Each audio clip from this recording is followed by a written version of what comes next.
മഹാരാഷ്ട്രയിലെ ഗ്രാമീണ ഭംഗിയൊക്കെ ആസ്വദിച്ച് ഞങ്ങൾ ഗുജറാത്തിൻ്റെ മുന്നായിട്ടുള്ള ദാദ്ര ആൻഡ് നാഗർ ഹവേലി വഴിയാണ് പോയിക്കൊണ്ടിരിക്കുന്നത്. അവിടുത്തെ റോഡൊക്കെ നല്ല നീറ്റ് ആൻഡ് ക്ലീൻ ആയിരുന്നു.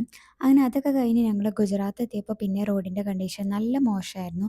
റോഡിലൊക്കെ നല്ല കുണ്ടും കുഴികളും ഉണ്ടായിരുന്നു. അങ്ങനെ ഞങ്ങളൊന്ന് ഫ്രഷപ്പ് ആവാമെന്ന് വെച്ച് ഒരു ഹോട്ടലിൽ കയറി ചായയും സാബൂദന വടയും വാങ്ങിച്ചിട്ടുണ്ടായി. ഞാൻ ഫസ്റ്റ് ടൈമാണ് സാബൂദന വട കഴിക്കുന്നത്. നല്ല ക്രിസ്പി ആൻഡ് നല്ല ടേസ്റ്റ് ആയിരുന്നു. അതിൻ്റെ കൂടെ ഒരു സ്വീറ്റ് ദഹി പോലത്തെ ഒരു സാധനമായിരുന്നു ചട്നിയായിട്ട് ഉണ്ടായിരുന്നത്. അങ്ങനെ ഞങ്ങൾ വീണ്ടും ഞങ്ങളുടെ യാത്ര തുടർന്നു. അഹമ്മദാബാദിലേക്ക് എത്തണം. അത്യാവശ്യം നല്ല ദൂരമുണ്ട്.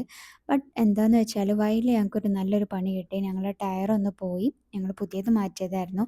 അപ്പോൾ അതിന് ഒരു ക്രാക്ക് വന്ന് ടയർ ഫുള്ള് ഡാമേജായി. ബട്ട് സ്പെയർ ടയർ വെച്ചിട്ടാണ് പോകുന്നത്. അധിക ദൂരം പോകാൻ പറ്റാത്തതുകൊണ്ട് ഞങ്ങൾ സൂറത്തിലായിരുന്നു എത്തിയിട്ടുണ്ടായിരുന്നത്.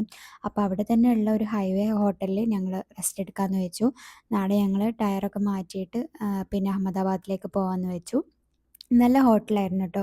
നല്ല നീറ്റ് ആൻഡ് ക്ലീൻ ആയിട്ടുള്ള റൂമായിരുന്നു. ഇനി നാളെ കുറച്ച് ടയറൊക്കെ മാറ്റിയിട്ട് വേണം പോവാൻ. അപ്പോൾ ഞങ്ങൾ ഇവിടുന്ന് ഫുഡ് ഓർഡർ ചെയ്തു. നൂഡിൽസ് സോപ്പും പിന്നെ ഒരു റോട്ടിയും അതിൻ്റെ കൂടെ ഒരു പനീർ കുറുമയായിരുന്നു. അങ്ങനെ ഫുഡൊക്കെ കഴിച്ച് കിടന്നുറങ്ങി.